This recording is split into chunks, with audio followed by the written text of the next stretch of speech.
Captain Hyanwoo Kim pressed his palm against the cool metal of the bridge window as the Gyuk glided through the asteroid field surrounding Station Nexus. The massive structure ahead looked like a silver flower blooming in space. Petals, made of gleaming metal and pulsing energy conduits. Ships from dozens of different worlds docked at its ports, some sleek like dolphins, others angular like geometric puzzles, and a few that defied any earthly comparison. "Captain, we're getting scanned by at least 12 different security systems," reported Navigation Officer Jin-A Yoon, her fingers dancing across the holographic display. "The Krillian ships are particularly interested in our weapon systems." Hyunwoo chuckled. "What weapon systems?" "We've got mining lasers and emergency flares." 3 years ago, humanity had been alone in the universe. Then Dr. Sumanon's breakthrough with quantum fold drives changed everything. Suddenly the stars weren't distant lights, but neighbors waiting to be visited. Earth's governments had debated for months about how to approach first contact. Some wanted massive battleships. Others preferred scientific vessels. In the end, they chose diplomacy. The Taguk was their answer, a ship built for talking, not fighting. Its holds carried gifts from Earth, music, art, literature, and samples of every cuisine humanity had perfected. The crew of 67 had been chosen from every nation, speaking 43 languages between them. Incoming transmission from the Veltharian Council, announced Communications Officer Biora Lee, adjusting her earpiece. "They're requesting our attendance at the next Federation Assembly." Biora had been Earth's youngest ambassador before joining the crew. At 28, she could negotiate in 6 alien languages and had personally drafted humanity's first interspecies trade agreements. Her desk was covered with gifts from alien diplomats, crystalline flowers that sang in different gravity, metal sculptures that changed color with emotion, and a small device that projected 3-dimensional poetry.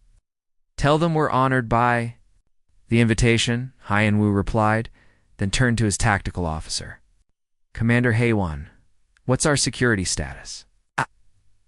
Commander Haewon Shin looked up from his console, his weathered face creased with concern. He was one of the few military officers aboard, a veteran of Earth's last major conflict before the space. "Age, sir. I'm detecting weapon signatures from half the ships in this system. Some of these vessels could level entire planets. And we're flying around in what amounts to a luxury cruise ship with a science lab attached," muttered engineer Mung-Ho Jang from his station. Despite his complaints, Mung-Ho loved the Taguk. He'd helped design her engines, and she could outrun most ships in the galaxy, even if she couldn't outfight them. As they docked at Station Nexus, the crew marveled at the diversity of life around them. Tall crystalline beings with voices like wind chimes negotiated with short, furry creatures that communicated through color-changing fur. Floating jellyfish-like aliens drifted past mechanical beings that sparked with electrical conversation. "First contact never gets old," whispered Science Officer Therimko, recording everything with her portable scanner. "Each species represents millions of years of evolution, of choices, of dreams." But not all the attention was friendly. From the observation deck of a massive Veltharian warship, General Morkith watched the human vessel with calculating eyes. The Veltharians stood 8 feet tall, with armored exoskeletons and forearms ending in razor-sharp claws. They had conquered 17 systems through pure military might. "Look at them," Morkith growled to his aide. "Soft flesh, weak bones, and they travel in ships that wouldn't survive a solar storm. Yet the Federation treats them as equals." "Sir, intelligence reports indicate they have established 17 colonies with minimal defensive capabilities," the aide reported. "Their entire military consists of system patrol ships designed for rescue operations." Meanwhile, light years away on the agricultural world of New Geneva, colonist Donghyun Park was living humanity's dream among the stars. The planet was a masterpiece of terraforming rolling hills covered in golden grain, crystal-clear rivers, meandering through valleys, and cities that looked like gardens, with buildings growing from the landscape itself. Donghyun had left Earth 5 years ago with his wife Mikyung and their daughter Sujen. They'd traded their small apartment in Seoul for a 100-acre farm under alien skies. 2 suns painted the fields in warm amber light, and the gentle gravity made even the heaviest work feel like play. "Papa, look what I found," Sujin called out, her voice bright with excitement. She was kneeling beside a stream, watching small, luminescent fish swim in spirals. At 7 years old, she had never known a world without aliens, spaceships, and the wonder of infinite possibilities. "They're beautiful, sweetheart," Donghyun said, settling beside her. The Centaurian settlers introduced them to help clean the water. Sujin's face scrunched in thought. "Papa, why do some of the alien visitors look scared when they see us?" It was true. Just last week, a trading delegation from the hegemony had visited New Geneva. The insectoid merchants had conducted their business efficiently, but kept glancing at the human colonists with what seemed like nervous energy. "I think they're not scared, Sujin. They're curious. We're new to this part of space. They don't know what to expect from us. But we're nice," Sujin protested. "We share our food and help fix their ships." Dongan smiled and ruffled her hair. "Yes, we are. And that's exactly why they're curious. Those species out here expanded through conquest. They took what they wanted by force. We're different. We ask permission, we trade fairly, and we try to be good neighbors." As father and daughter walked back toward their farmhouse, neither noticed the subtle shadows moving against the starfield. High above, the Veltharian fleet had been watching New Geneva for weeks, studying patrol patterns, cataloging defenses, and planning their demonstration. In the command center of the dreadnought destroyer of worlds, Admiral Krexther reviewed the final battle plans. His ship alone carried enough firepower to crack a planet's crust. The fleet of 300 vessels surrounding him could sterilize entire solar systems. "Admiral," his tactical officer reported, "the human defense grid consists of 12 orbital platforms designed for asteroid deflection and 3 patrol ships currently docked for maintenance." Krexther's mandibles clicked in what passed for laughter among his species. "They've spread across 17 worlds with the military strength of a single Veltharian battle group. Their naivety will be their extinction." Back on New Geneva, the evening shift at the communication center was just beginning. Technician Jamin Choi settled into his chair, preparing for another quiet night of routing messages between the farming communities and the orbital freight stations. His screen showed the peaceful rhythm of colonial life, weather reports, shipping schedules, and family messages between the stars. J-men had volunteered for colony duty to escape the crowded cities of Earth. Here, he could see the stars without light pollution and fall asleep to the sound of alien crickets in the grain fields. His girlfriend Haisu worked at the medical center, and they planned to marry next spring, when her sister could visit from Mars. The first sign of trouble was a brief sensor ghost at the edge of the system. Then another, and the sky began to burn. The emergency session of Earth's Global Assembly had been called at 3:47 a.m. Geneva time. President Tahoyan hadn't slept in 36 hours, not since the first fragmentary reports started arriving from New Geneva. His hands trembled slightly as he gripped the podium.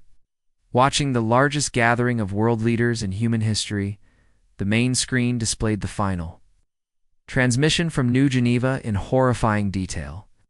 Burning cities cast orange shadows across fields of ash. Children's playgrounds lay twisted and melted.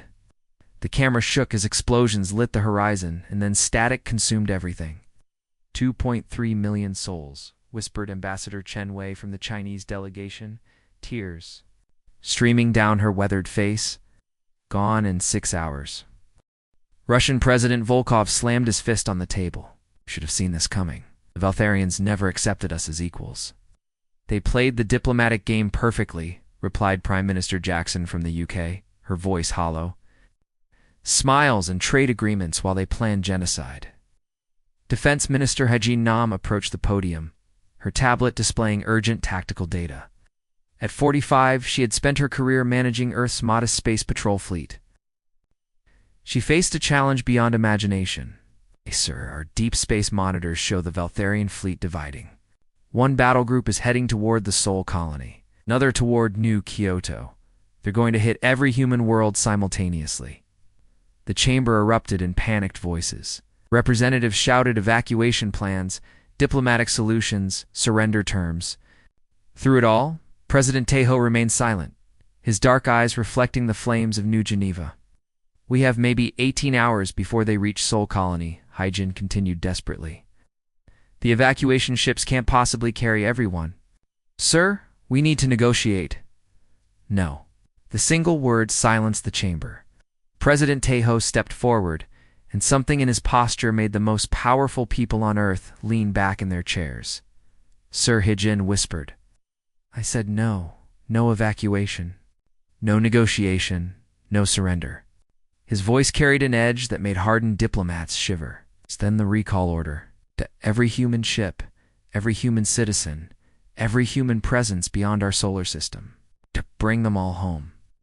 But the colonies will be empty. When the Valtharians arrive, let them burn empty worlds while we prepare.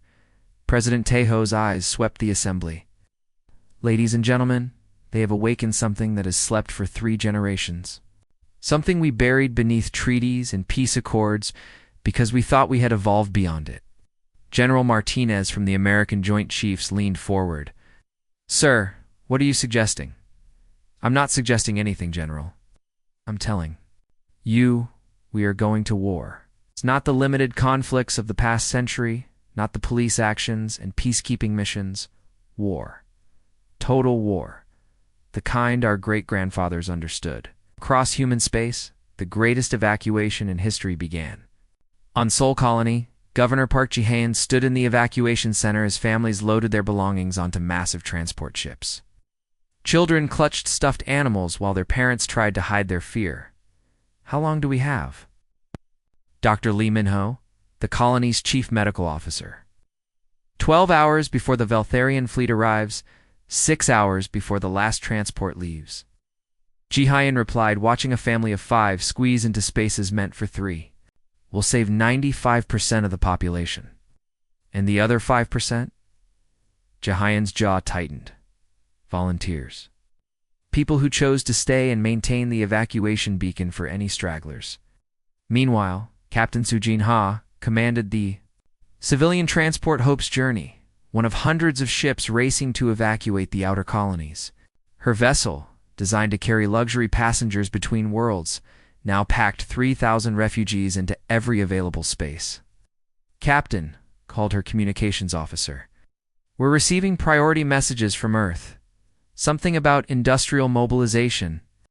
Later, Sujin replied, her attention focused on the navigation display. The Valtharian fleet showed as red dots moving inexorably toward human worlds.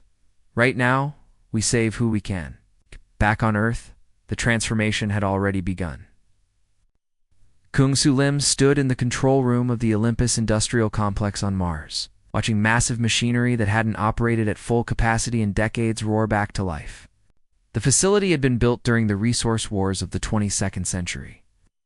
When nations fought over asteroid mining rights, "The civilian production lines are shutting down as ordered," reported his assistant, Jung Woo Park. "Steel that was going to build schools is now being allocated to—" He paused, checking his tablet. "Project classifications I don't have clearance for." Kung Su nodded grimly. "Get clearance soon enough. Everyone will."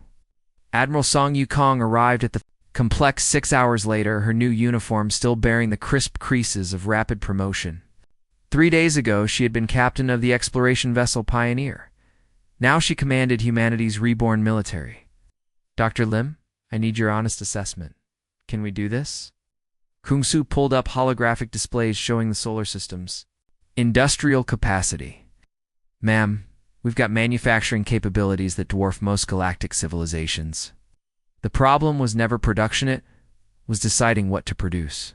We chose hospitals over warships, schools over weapons factories, art galleries over military bases. And now we remember that every peaceful civilization needs shepherds willing to become wolves when the flock is threatened." Gestured to the displays. 6 months to convert civilian infrastructure. Another 6 for the advanced projects. Kind of advanced projects? Kang Su smiled, but there was no warmth in it. The kind that will make the Valtharians regret they ever heard the word human. Around the solar system, the transformation. accelerated. On Luna, the peaceful research stations that studied stellar phenomena began designing weapons that could harness the power of stars. In the asteroid belt, mining operations shifted from extracting precious metals to hollowing out space rocks for conversion into mobile weapons platforms. Earth's orbital shipyards, which had produced elegant passenger liners and scientific vessels, now echoed with the construction of something else entirely. The first ships off the production lines looked innocuous converted freighters, modified exploration vessels, upgraded mining ships. Only their crews knew what lurked beneath the civilian disguises. Captain Dong-Soo Kim supervised the retrofit of his former passenger liner Harmony. The ship's elegant dining rooms now housed missile launchers. The observation lounges had been converted into tactical command centers. The cargo holds, once filled with luxury goods, now carried enough firepower to level a city. Sir asked. His weapons officer, a young lieutenant named Hai Young-shin, "Are we really going to hunt them down?" Dong-Soo looked out at the stars, thinking of the new Geneva broadcasts he'd watched with his crew. "Lieutenant, they made a mistake. They thought our kindness was weakness. Our mercy was cowardice. Our desire for peace meant we had forgotten how to wage war? Had we? No. We just chose not to. But they took that choice away when they murdered our children." The galaxy watched in bewilderment as human ships disappeared from trade routes, diplomatic missions packed up overnight, and colonies went silent. The Veltharian fleet arrived at Sol Colony to find empty cities and automated defenses that self-destructed rather than engage. The same pattern repeated at New Kyoto, New Berlin, and 13 other human worlds. Admiral Krexther stood on his flagship's bridge, staring at tactical displays showing abandoned human colonies. "Where are they? 200 million humans don't just vanish."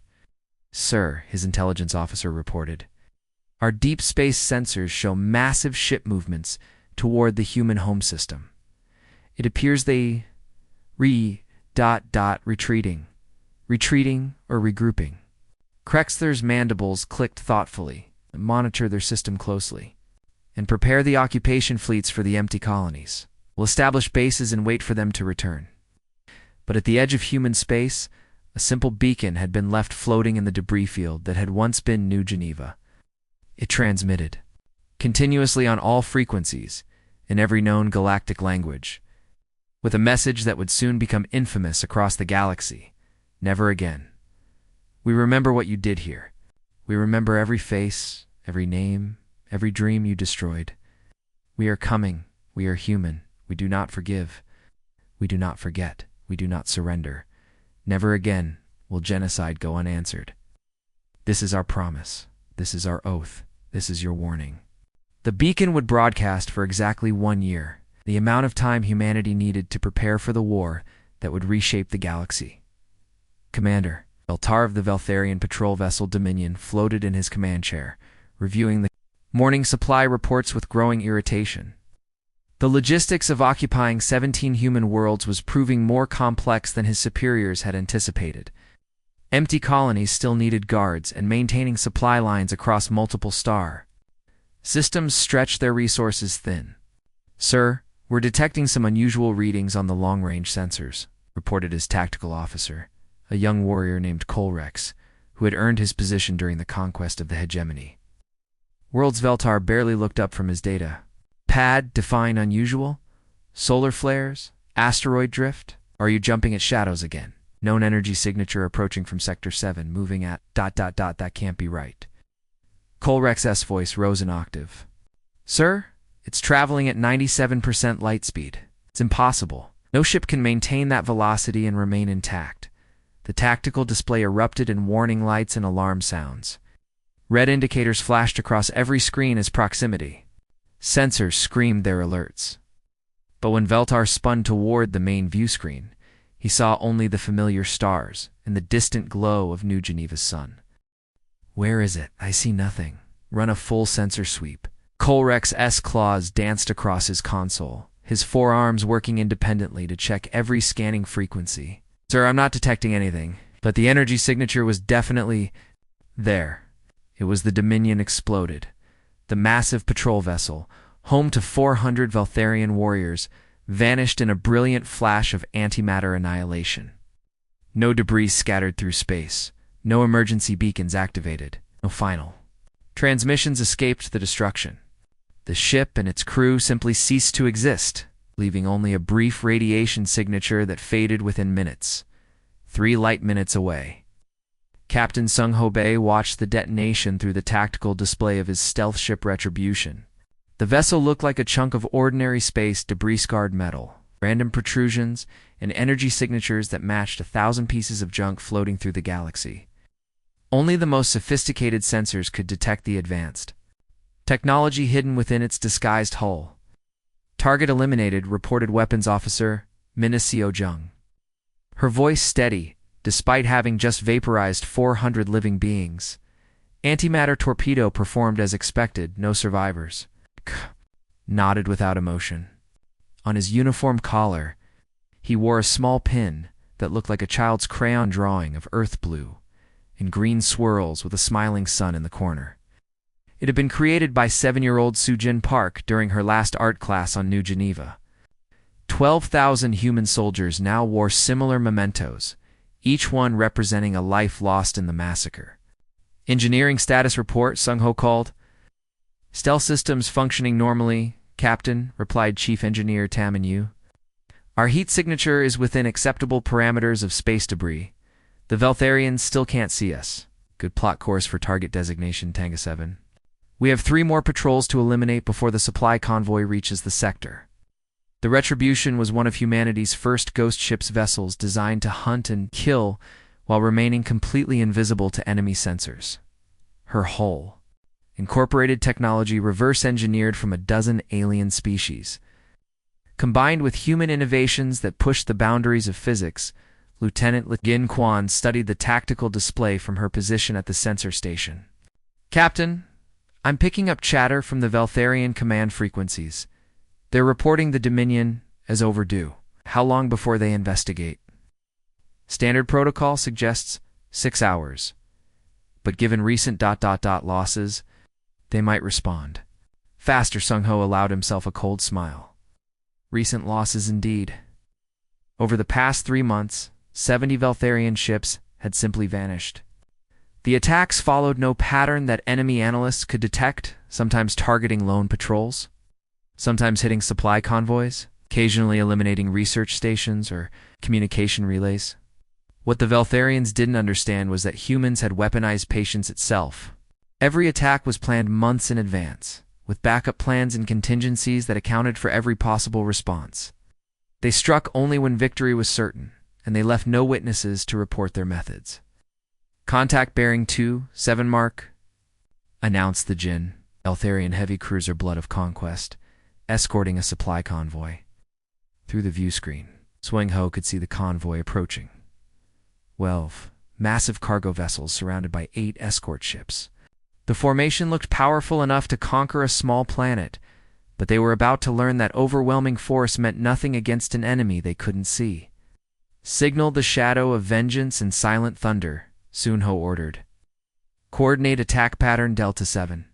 2 more ghost ships materialized on the tactical display, not visually, but as friendly contact markers visible only to human sensors. Captain Jin-Ho Nam commanded the Shadow of Vengeance, while Captain Soo-Jan Kim led the Silent Thunder.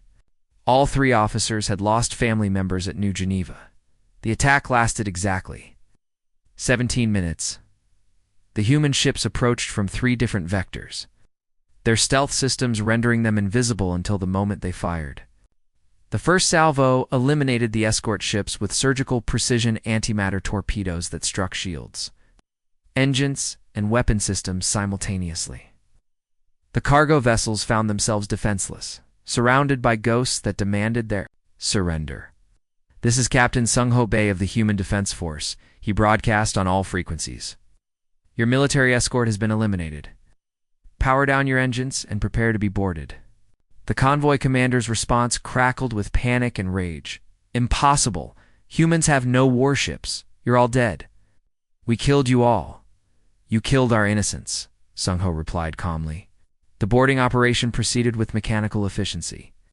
Human Marines in advanced combat armor moved through the cargo ships like deadly phantoms, their movements coordinated by neural implants that allowed them to communicate without sound. They secured the vessels, downloaded intelligence data, and confiscated military supplies while treating the cargo crews with professional courtesy. Lieutenant Wu Jinha led the boarding team through the corridors of the lead freighter, his weapon lowered but ready.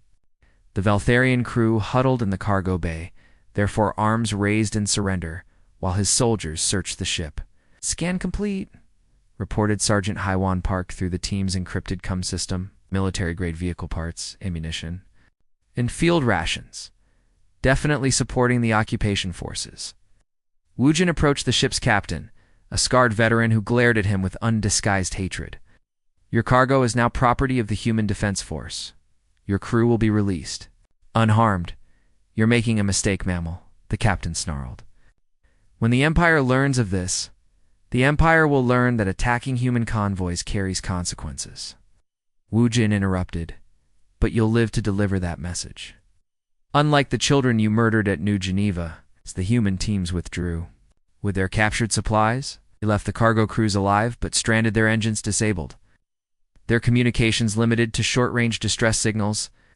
It would take days for Valtharian rescue ships to find them, days during which the Ghost Fleet would strike elsewhere, back aboard the Retribution."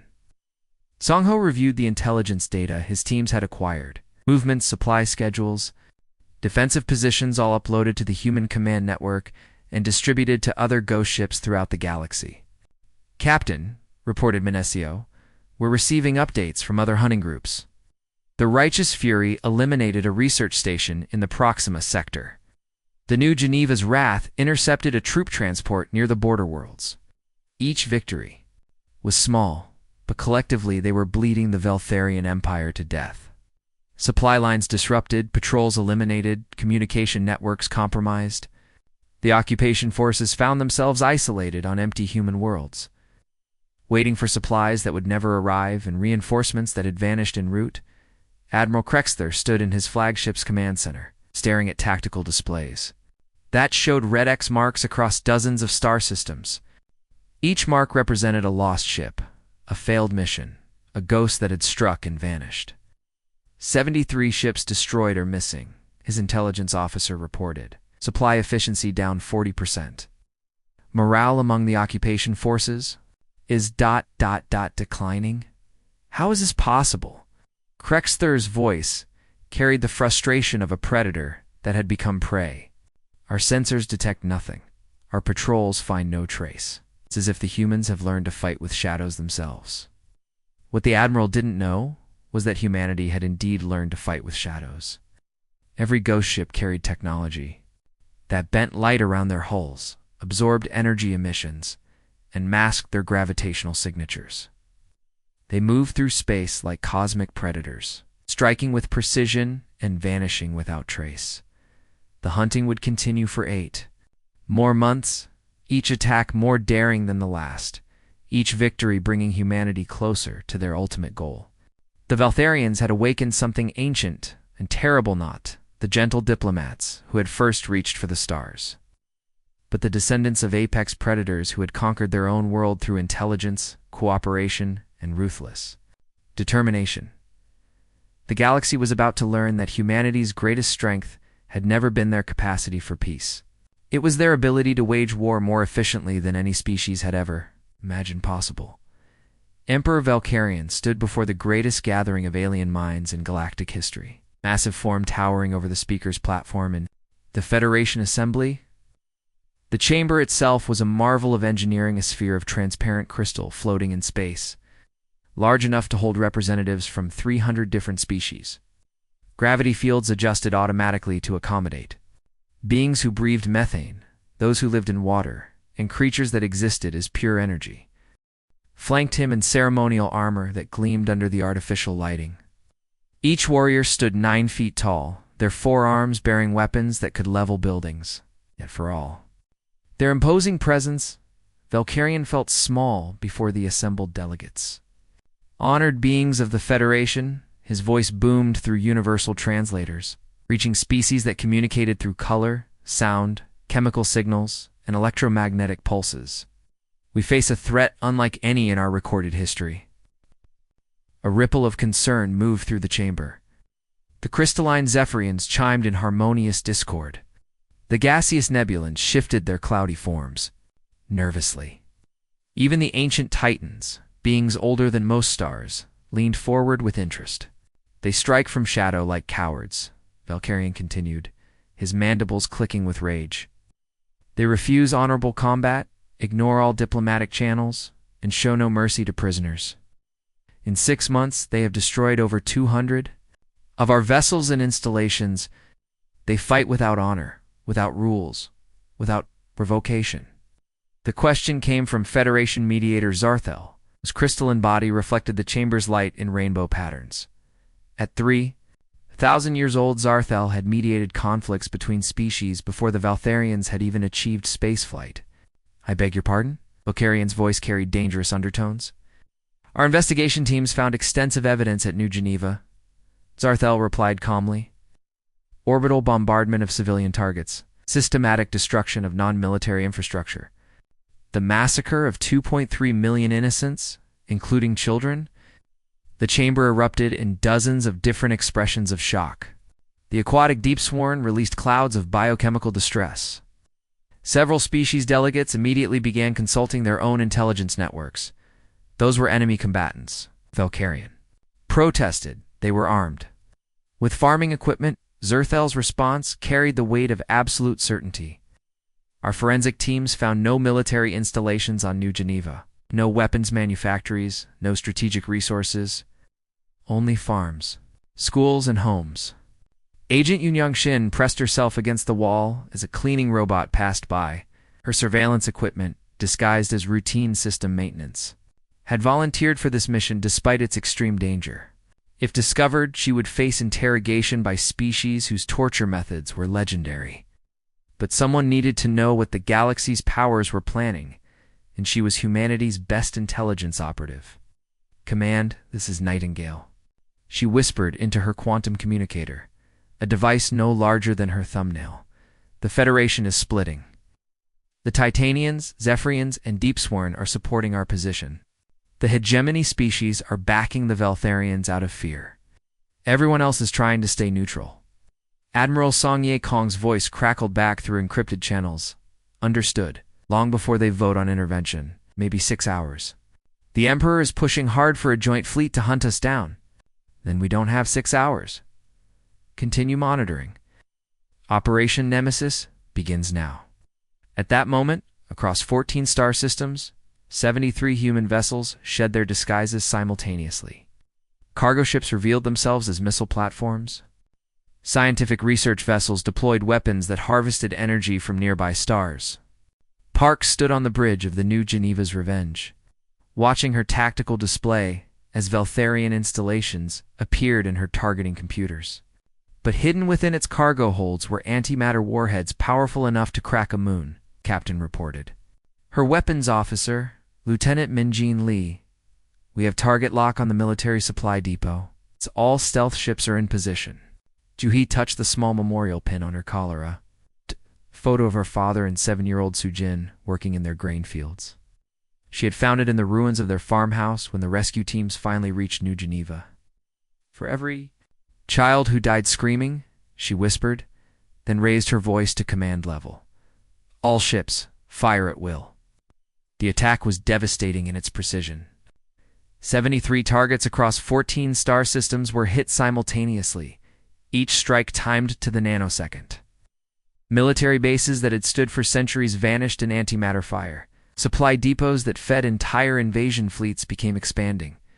Clouds of superheated gas, communication arrays that coordinated Valtharian operations across multiple sectors simply ceased to exist. Fleet. Admiral Kolvex of the Valtharian Navy watched his command center's displays in horror as red warning. Lights cascaded across the tactical map. Each light represented a military installation that had stopped responding to communications. Sir, we've lost contact with Fortress Victorious in the Centauri sector, reported his communications officer, her forearms dancing across multiple control panels simultaneously. And the munitions depot at Kepler Station, added the tactical Officer, and the entire Third Fleet supply base at enough, Kolvex roared. How many installations have we lost? His intelligence coordinator consulted her data streams, her expression growing more disturbed by the second. 37 confirmed. Destroyed, sir. Other 12 are not responding to hails. The attacks were simultaneous across multiple sectors. Possible. That would require hundreds of ships.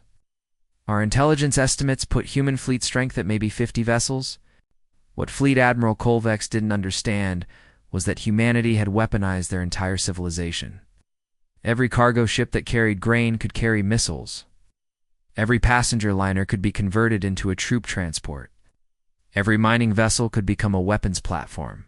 The humans hadn't built a military. They had revealed that their entire society was a military disguised as peaceful civilization. Dr. Chang Ho Kim commanded the research vessel Scientific Endeavor, which had spent 2 years studying stellar phenomena in the Vega system. Today, his ship's solar collection arrays weren't gathering data. They were focusing stellar energy into coherent beams that could melt through battleship armor. Minimal collateral damage to civilian areas. The Valtharian command post erupted and contained plasma fire, its destruction so precise that nearby residential buildings remained untouched. The humans were making a point they could destroy anything they chose. But they chose to spare innocents. Back in the Federation Assembly, emergency alerts began reaching the delegates as reports of the coordinated attack spread across communication networks, the chamber filled with panicked conversations in dozens of languages. This is unprecedented, declared Ambassador Morgith of the Hegemony. No species has ever demonstrated such coordinated military capability. The humans are teaching the galaxy a lesson about consequences. Emperor Valkyrian's rage was visible as energy fields that crackled around his armor. They're terrorists? Pirates? Admiral Song Yikong appeared, her image transmitted from the bridge of humanity's flagship. Behind her, the stars were visible through massive windows, and the silhouettes of escort vessels formed a constellation of human power. Beings of the Galactic Federation, she said, her voice carrying to every corner of the crystal sphere. I am Admiral Song Yikong of the Human Defense Force. You have heard Emperor Valkyrian's version of recent events. Now hear ours. The display shifted to show the ruins of New Geneva cities reduced to glass.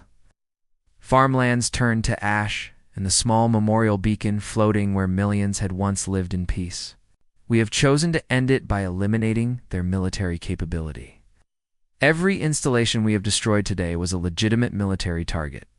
Every weapon we have used was aimed with precision to avoid civilian casualties. She paused, her gaze seeming to look directly at Emperor Valkyrian through the screen.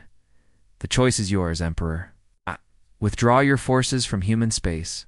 Face trial for war crimes.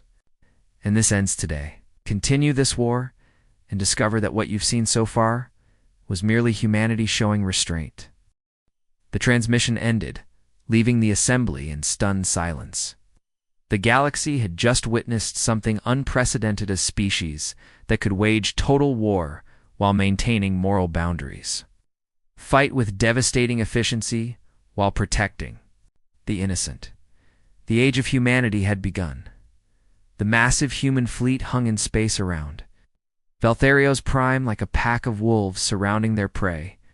Emperor Valkyrian stared at the screens in his war room, his blue-scaled hands trembling as he watched the impossible sight before him. These weren't the clean, polished ships his spies had reported from human space. These were monsters born from fury and grief. Massive asteroids had been carved hollow and stuffed with weapons that glowed with deadly energy. Captured alien vessels had been twisted into shapes their original builders never intended, bristling with missile pods and laser arrays. And at the center of it all floated the righteous fury, a nightmare of metal and rage that had once been a peaceful space station. Sir, they're powering up weapons, Admiral Kolvex whispered, his voice cracking with fear. Off the charts. The Emperor's communications officer looked up with wide, terrified eyes. Sir, incoming transmission from the human fleet. Put it through, Valkyrian commanded, trying to keep his voice steady. The hologram that appeared made his blood freeze. Admiral Song Ye Kong stood on the bridge of the righteous fury, her dark eyes burning with cold fire. Behind her, human officers moved with deadly precision, each one wearing small pins that glittered like stars. The Emperor recognized them from intelligence reports, memorial pins, each one bearing the name of a child who had died at New Geneva. "I am Admiral Song Ye Kong of the Human Defense Force," she began, her voice carrying across the void to every ship, every station, every world in the system. 2 years ago, you murdered 2.3 million of our people. Today, you answer for that crime. Emperor Valkyrian stepped forward, his royal robes flowing around him. "Human, you are outnumbered 10-1. Surrender now, and we will grant you a quick death." Song Yi's laugh was like ice cracking. "You still don't understand, do you? Didn't come here to die. We came here to finish what you started." The Emperor cut the transmission and turned to his fleet commanders. "All ships, attack formation. Show these humans what happens when they challenge the Valtharian Empire." The battle began with a thunderous roar as 1,000 Valtharian ships opened fire. Their plasma cannons lit up space like angry stars, sending streams of deadly energy toward the human fleet. But something impossible happened. The human ships simply weren't there anymore. Where did they go? Kolvex shouted, staring at empty space where the human fleet had been moments before. Then the real horror began. Human ships materialized out of nowhere, appearing behind Valtharian vessels like ghosts. They moved with impossible grace, dancing between laser beams and missile swarms, as if they were performing a deadly ballet. When they struck, it was with surgical precision, disabling engines, destroying weapons, leaving enemy ships helpless but intact. Captain Sung Ho piloted his modified destroyer through the chaos, his fingers dancing across the controls. "Target. Their weapon systems only," he ordered his crew. "We're not here to massacre, we're here for justice." His ship, the Soul's Vengeance, had once been a peaceful transport vessel. Now it bristled with weapons salvaged from a dozen different alien technologies. Valtharian plasma cannons, Zephyrian railguns, even some mysterious energy weapons they'd taken from pirates. All of it welded together with human engineering and fueled by human determination. "Lieutenant," his voice crackled over the com. "Sung Ho, I've got 3 Valtharian cruisers trying to flank the Fury, moving to intercept." Her ship, the Busan Defender, was a work of art and terror. Built from the skeleton of a captured Valtharian battleship, it had been completely rebuilt with human technology. When she fired her main guns, the energy beams carved through enemy shields like a hot knife through butter. The Valtharians had never seen anything like it. Their ships were powerful, but they were designed for straightforward combat. Find the enemy, point your guns, and fire. The humans fought like they were dancing, each ship moving in perfect harmony with the others. They appeared where they weren't expected, struck where the enemy was weakest, and vanished before return fire could find them. "How are they doing this?" Emperor Valkyrian demanded, watching his fleet being systematically dismantled. "Their ships shouldn't be able to move like that." The answer was as simple as it was terrifying. The humans had learned from every species they'd encountered, stolen technology from every enemy they'd fought, and improved upon it all with their own innovations.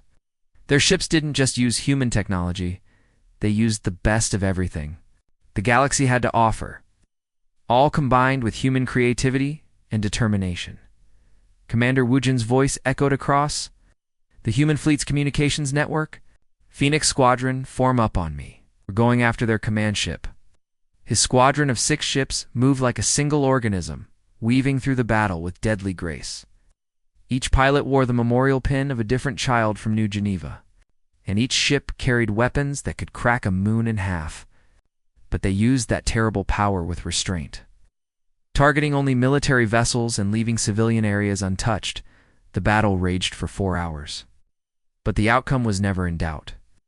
One by one, Valtharian ships fell silent, their crews either dead or surrendering. The mighty empire that had terrorized the galaxy for centuries was being brought to its knees by a species they had dismissed as weak and primitive.